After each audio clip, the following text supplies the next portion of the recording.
दोस्तों स्वागत है आपका हमारे YouTube चैनल में। आज मैं लेकर आया हूँ बहुत ही अच्छी प्यारी सी कहानी, ऑटो का वो सफ़र। एक लड़की जब शाम के वक्त ऑफिस से अपने घर ऑटो में जा रही थी, तब उसके साथ जो हुआ था उसके बारे में जानकर आपका दिल भी पिघल जाएगा। दोस्तों ये कहानी को पूरा सुनेंगे तो आपको एक अलग पहचान, अलग एहसास होगा। तो शुरू करते हैं आज की कहानी। सीमा शाम के वक्त ऑफिस से घर जाने के लिए ऑटो का इंतज़ार कर रही थी। कुछ देर इंतज़ार करने के बाद सीमा को एक ऑटो मिल गया और वो उसमें बैठ गई। तभी उसके साथ एक लड़का भी ऑटो में बैठ गया। जहाँ पर सीमा को जाना था, उस लड़के को उससे कुछ ही दूरी पर आगे जाना था। उस लड़के को देखते ही सीमा समझ गई कि लड़का बहुत थका हुआ है। उस लड़के के कपड़े भी थोड़े गंदे थे। ऑटो में बैठने के 10 मिनट बाद ही उस लड़के को नींद आने लगी। वो लड़का कोशिश कर रहा था कि नींद ना आए, लेकिन उसको नींद आ जाती है और वो सो जाता है। करीब 5 मिनट के बाद उस लड़के को गहरी नींद आ गई और उसने अपना सर सीमा के कंधों पर रख दिया। नींद इतनी गहरी थी कि उसको पता भी नहीं चला कि उसने उसका सर सीमा के कंधों पर रख दिया है।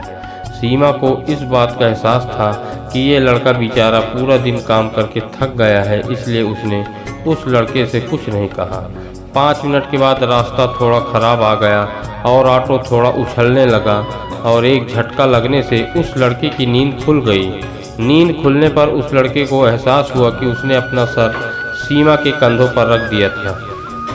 उस लड़के ने तुरंत सीमा से माफ़ी मांगी और कहा कि मैडम मुझे माफ़ कर दीजिए, प्लीज़ मैडम मुझे माफ़ कर दो, मुझसे गलती हो गई है, मैंने जो किया उसके लिए मैं बहुत शर्मिंदा हूँ, प्लीज़ माफ़ कर दो। वो लड़का लगातार सीमा से माफ़ी मांग रहा था।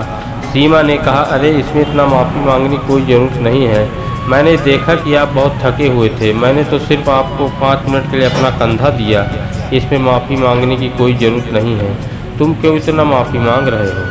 सीमा की बात सुनकर उस लड़के ने राहत की सांस ली और कहा कि मैडम आप बहुत अच्छी इंसान हो। लड़के ने सीमा से ये भी कहा कि मैं डर गया था कहीं आप मुझे आवारा लड़का न समझ ले, आपने तो इस बात का बिल्कुल बुरा भी नहीं माना। अगर आपकी जगह पर कोई दूसरी लड़की होती तो वो मेरी इस हरकत के लिए पुलिस में रिपोर्ट कर देती। मैडम मैं एक अच्छे परिवार से हूँ और कुछ दिन पहले ही मुझे मार्केटिंग की जॉब मिली है, मैं तो डर गया था कि आप मेरी इस हरकत के लिए पुलिस में रिपोर्ट कर देंगी और उसके बाद मेरा पूरा करियर ख़राब हो जाएगा। लड़के ने ये भी कहा कि इसके संबंधित मैंने सोशल मीडिया में बहुत सारे किस्से भी देखे हैं, मैं तो अब लड़कियों को देखकर ही डरता हूँ। उस लड़के की ये बात सुनकर सीमा बहुत हैरान रह गई। हम भी ये बात सुनकर अनुमान लगा सकते हैं कि इस लड़के के दिल में कितना खौफ था। थोड़ा सोचो, अगर इस लड़के ने ये हरकत सीमा के सिवा और किसी लड़की के साथ की होती तो क्या होता।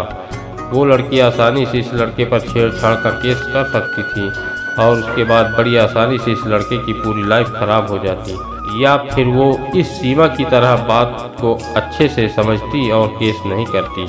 मैं सभी लड़कियों से यही कहना चाहूँगा कि सभी लड़के या फिर मर्द खराब नहीं होते हैं और वो हमारा फ़ायदा उठाना नहीं चाहते हैं। हो सकता है कुछ लड़के ऐसे मानसिकता वाले हों, लेकिन सभी ऐसे नहीं होते हैं। हमें हर लड़कों को शक और घृणा की नज़र से नहीं देखना चाहिए।